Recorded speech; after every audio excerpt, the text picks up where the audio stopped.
Hey everybody, it's Adler and welcome back to How to Date Magical Girl. And last we left off, apparently my head is foggy when I wake up in the morning, this morning. So my stats currently are DFDD. So, okay, right, so it looks like the alchemy things have to be like a,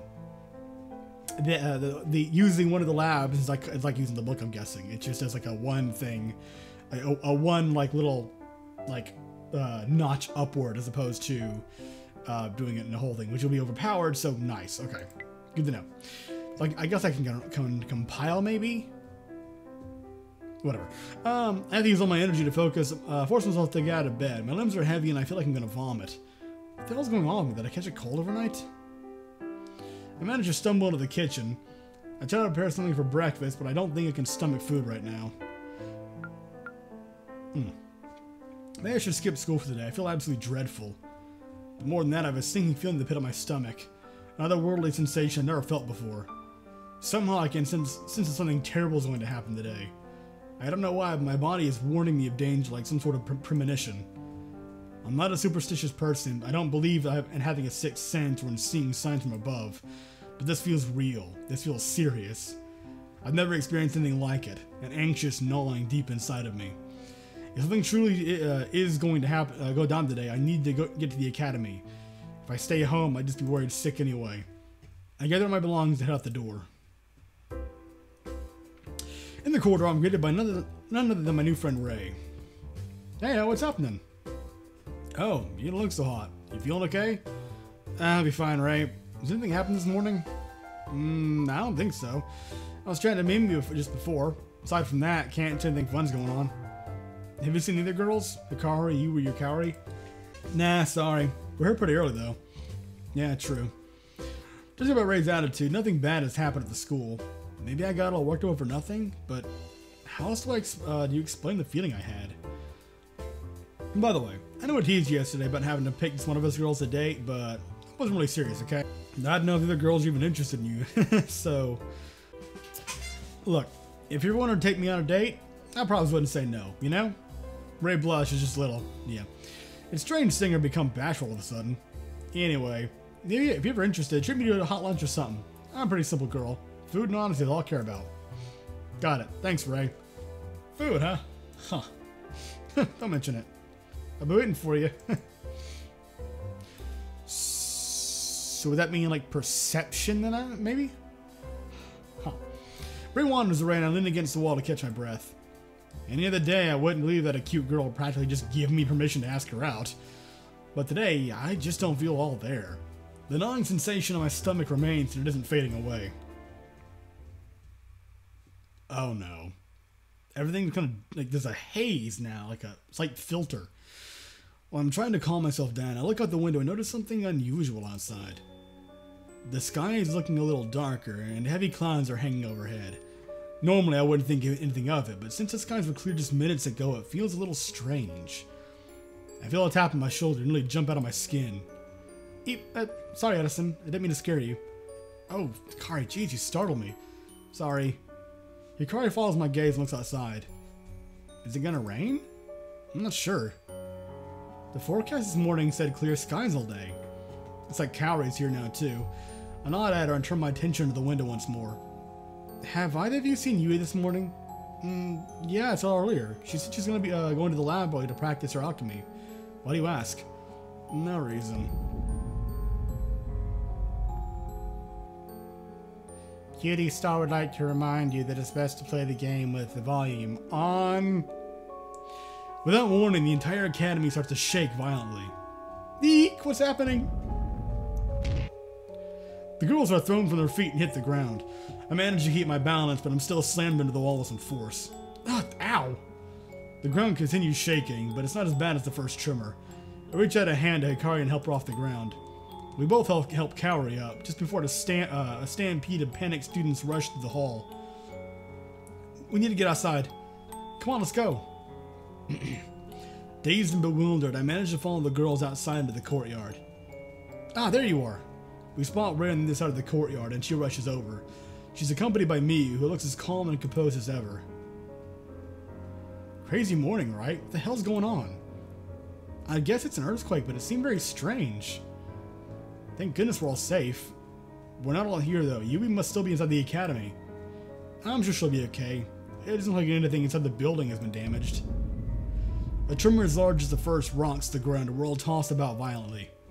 Students are screaming behind us. I swing around to look and see that one girl is lying on the ground, badly injured. Her leg seems to be snapped in half and her knee is bent in the wrong direction. I wince at the sight. A teacher that I'd never seen before runs to the girl's aid and tells everyone to stay calm.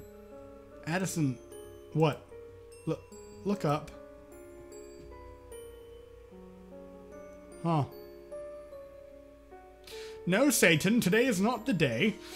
I follow Akari's instructions and look into the sky. The clouds have darkened even more and an ominous glow is starting to appear. We're not dealing with an earthquake here, are we? The other girls follow my gaze and gasp. The outline of some arcane symbol is being sketched into the sky. Violent beams of light illuminate the clouds, tracing out a rune of esoteric origin. Miyu's jaw drops. Her normally composed attitude falls away and she whispers a warning. It's a summoning sigil. A summoning sigil? I don't know what that is, but judging by the horror etched into Miyu's face, it's not good. Cutie Star would like to remind... The earth trembles once more, this time accompanied by a thundering roar loud enough to split the heavens asunder. The sigil in the sky is fully formed and it crackles with electrified energy. And then, in a single split second that will be forever burned into my memory, it appears. Satan, I said no! An unholy beast dropped from above, ripping the fabric of the sky as it to shreds that completes its violent birthing ritual. It hits the ground with a tremendous impact and lets out a furious snarl like a bloodthirsty lion. The thing, whatever it is, towers above all of us. Its rippling, muscle-bound biceps flex with raw strength. The horns atop its skull glimmer with a shadowy sheen, ready to puncture anything in its way. My attention's only torn away from it the incredible monster by the dull sound of Akari hitting the ground next to me. The poor girl's passed out from fear. I want to help her to bring her to her feet, but my body won't move. I feel paralyzed, like I can do nothing to run from the scene unfolding before me. Amidst the screams of students, I hear a familiar voice call out. Students, everyone, do not engage the monster. Leave this area at once. No kidding? Who in the right might want to try and fight this freaking thing? Guys, we got a bolt, let's go. Ray, go and take them all with you. Mimi, boy, don't tell me you're not planning on trying to roast it, are you? Just go. I ain't leaving you, I can fight too. The beast isn't gonna wait for us to finish arguing among ourselves. It roars with fury and starts thrashing wildly, tearing a tree from the ground before launching into the side of the academy. The sturdy brick wall crumbles underneath the weight of the great oak, and the beast pounds upon its chest in triumph. There's no time for this. If we're gonna act, we act now.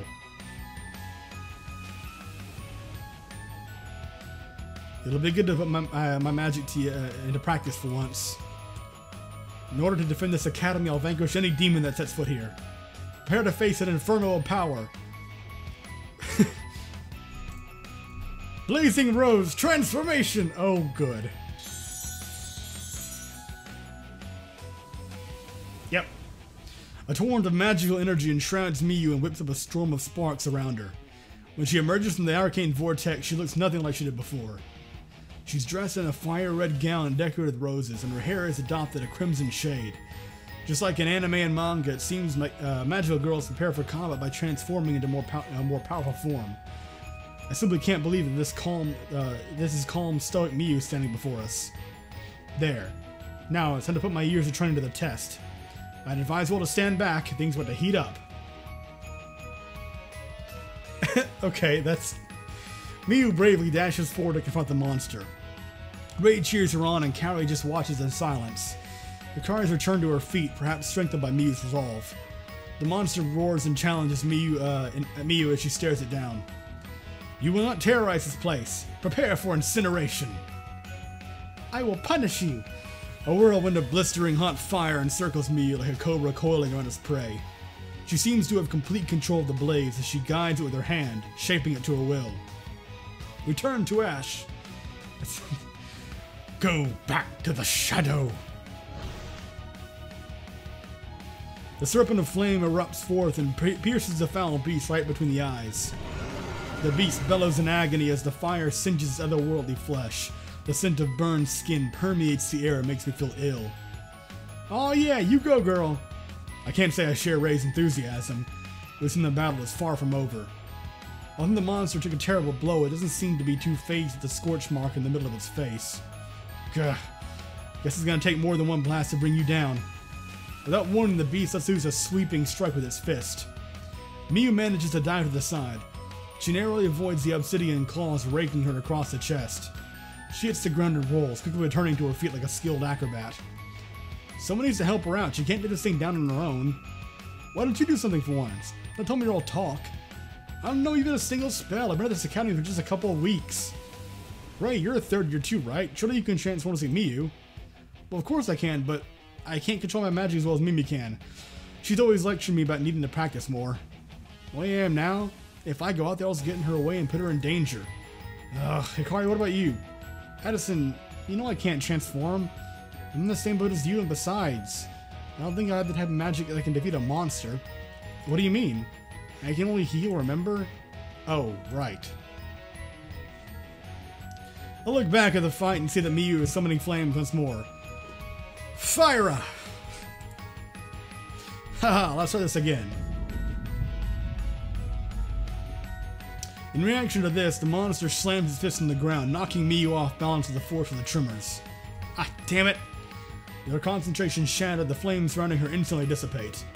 In that moment, Miyu looks over at us. The confidence and bravery she displayed just moments ago has vanished, replaced only by fear. Her eyes are begging, pleading for assistance. We have to help her. Without thinking, I charge forward. Addison, no! Idiot, what can you do? I don't know what's going through my mind. Maybe, just maybe I can freeze the monster like I did with that one, like I did that one time with a glass of water. But I don't know how to do it. I don't know what actions or perform words to say. I come to a sudden stop, just feet away from the monster. I feel its warm breath on my skin and a trickle of sweat drips down my neck. I think I made a terrible mistake. Get out of the way! Move! The monster's claw comes down, and a heavy weight slams into me, sending me flying. I hit the ground with a violent impact, and the air is knocked out of my lungs. Sprawled out on the pavement, I struggle to take a breath.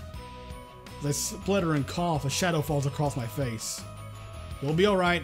Lucky I can sprint. Oh, thank the heavens. It was Ray that knocked me down off the monster. Oh no. What about Miyu? I scrambled to my feet with Ray's assistance and turned back to the flight. Flight? What is wrong with me? Miyu is still standing and she's trying to charge her fiery spell again. Can anyone buy me some time? As much as Miyu pleads, I can't see what any of us can do without completely sacrificing ourselves. What are the teachers doing right now? I ponder. I'm down on my hands, my useless, unskilled hands. I can't do a thing to help her. I turn to Hikari, who's kneeling with tears in her eyes. I then look to Ray, standing beside me, nervously biting her fingernails. I wonder where the hell Yui is in all this chaos. She never showed up, but I suppose if she's indoors, she's probably safe. I then look over to Kaori, who is gone. She's not standing where I was just a minute ago. Where did she disappear to? Just a little longer. Miyu's flames are coaling around her, gaining power, but the beast is bearing down on her, gnashing its teeth together and preparing to launch a frenzied attack. Miyu grits her teeth.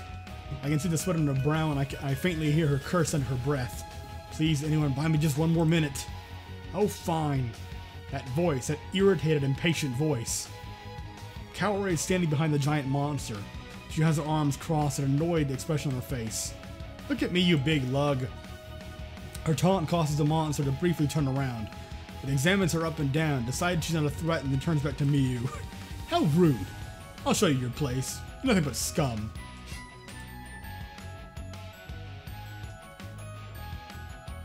Miyu, I'll buy you the time you need, but you better not let me down. Now, how does this go again? That's right, focus energy. Imagine power flowing through me. Aha, I can feel it. Alright, time to teach this big horn freak not to mess with me. Neko transformation.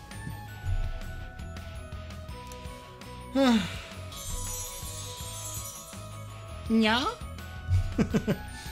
No.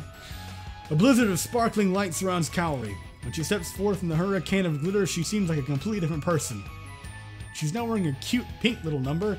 Black cat ears and a tail have sprouted, and I can't tell if they're really attached to her or just a part of her outfit. It's a butt plug. Gold bangles adorn her wrists, and a bell hangs around her neck. I have to say, compared to Miyu's transformation, I'm not instantly struck at all. Right, here we go. Kaori springs forward a couple of steps and launches herself into the air at breakneck speed.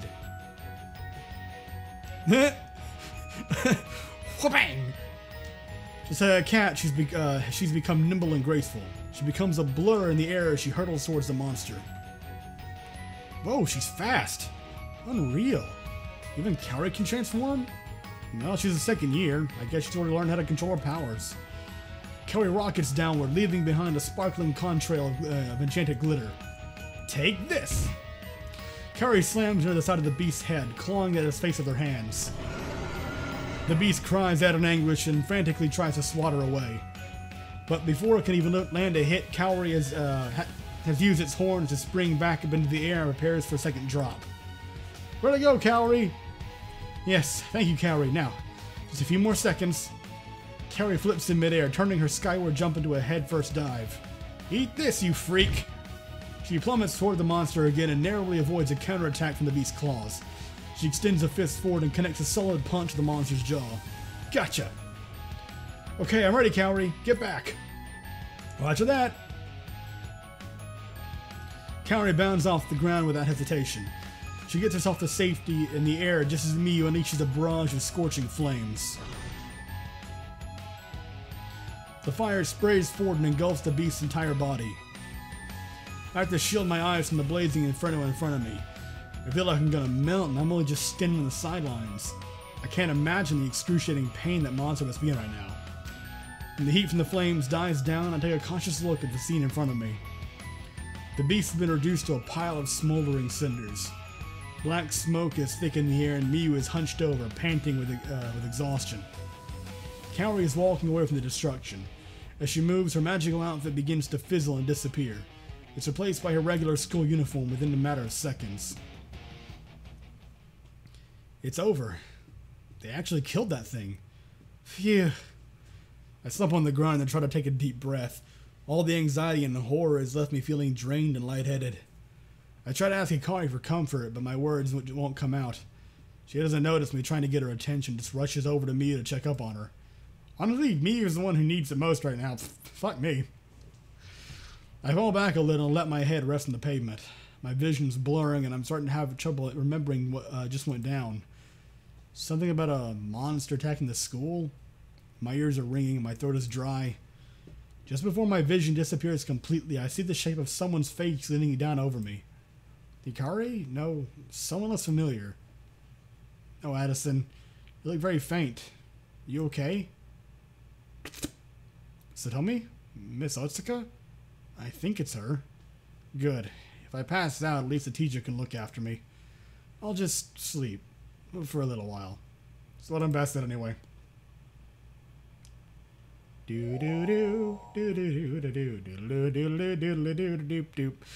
wake into an unfamiliar room. The dazzling white lights above make it hard to open my eyes. I try to sit up, my body is too heavy. I feel sluggish and dull, like I've been in a coma. Ah, trying to move. That voice again. It's definitely Miss Otsuka. Is Addison awake? And there's the comforting, familiar sound of Hikari.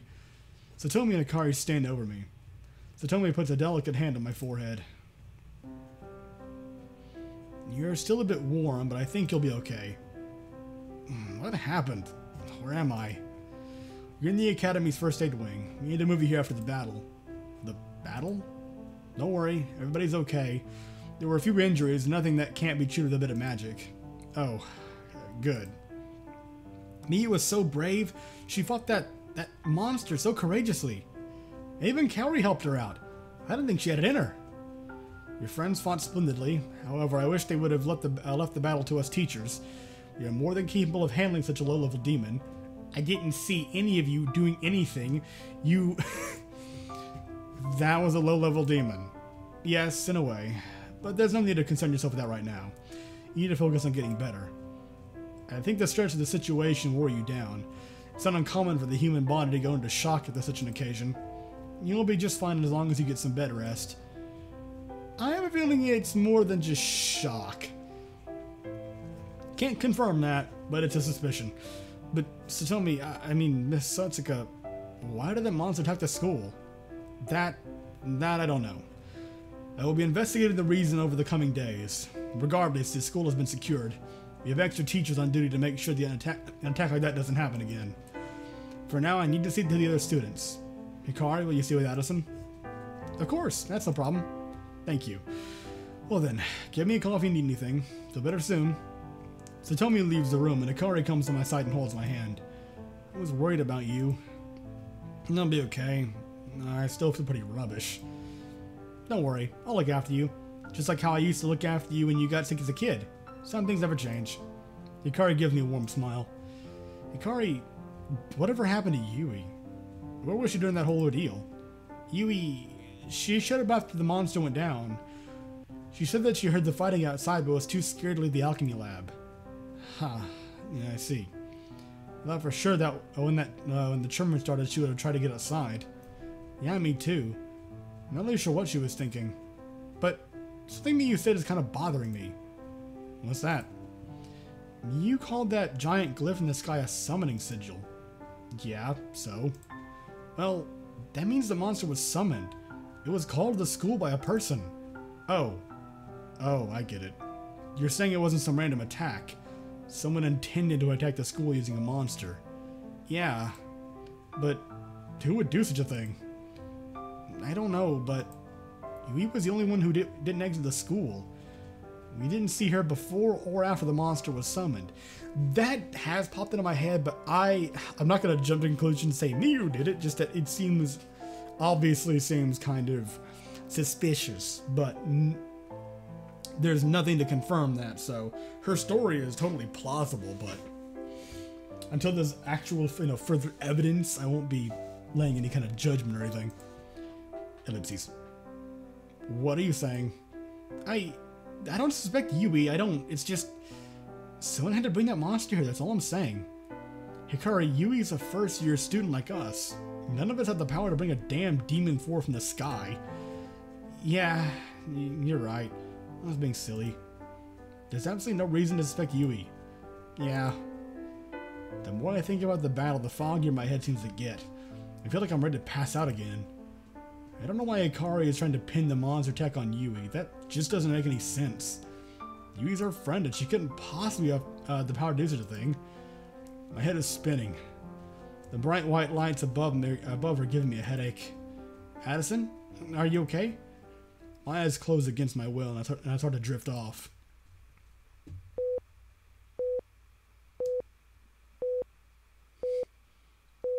Pardon?